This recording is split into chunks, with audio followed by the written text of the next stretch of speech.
Akidi. Sasa hizi hakuna maji. Kimbia hapo kwa mto. Ifade hizo kazi zote. Umesema nini? Naenda kuleta. Nimeshachoka na hii boma yako. Babu unanitetea mrembo aje? Juzi hapo umeniwekea mrembo na kupuliza nini na kupika kwa kuni. Mrembo anakoa karibu hata koo itoke. Sasa hizi unaambia mrembo wangu aende kwa nini achote maji kwa mto. Mrembo wangu ni mbocha hapa. Fanya hivi. Boma yako nimekuacha mimi naenda Nairobi na sitairudi kwa hiyo boma yako tena. Nenda chukua vitu zako. Na usiniwahi niita mtoto wako. Maskini twende. Enda. Hata wewe msichana atakuacha. Jesus! Jesus! Hey. Izikuwa hii kitu ilikuwa ndoto. Natoto! Toka! Wenzako wanatafuta pesa wewe unalala. Kama sina kazi. Yaani tusaidie mwenzangu kutoa vitu kwa tuktuk.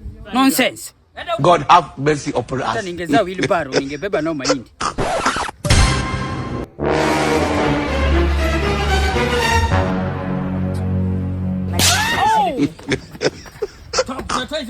Let be poor. Breathe.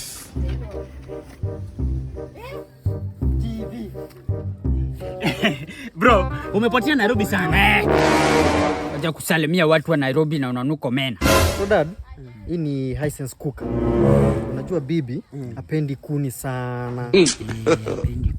Hapendi kupika na kuni ama hapendi kuni? Hapendi kupika na kuni. God have mercy upon us. Sasa nikaona nipite pale Hisense shop Kisumu nichukue cooker. Hii Hisense shop inakuanga kando ya UON. Hapo Ginga Street. Bas hapo.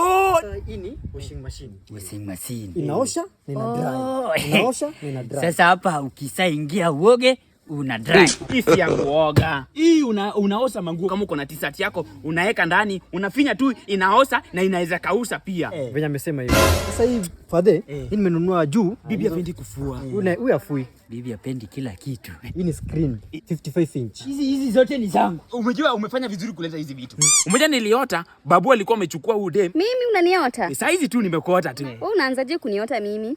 Mtu kama wewe ananiota aje? God have mercy upon us. Wewe labda uende wote jua huko. Unaota bibi yangu. Unaota bibi? Yaani wewe mtu maskini uko na time ya kuota. Enda huko. Wewe enda ulale tena, uote mimi si baba yako. Sawa sawa?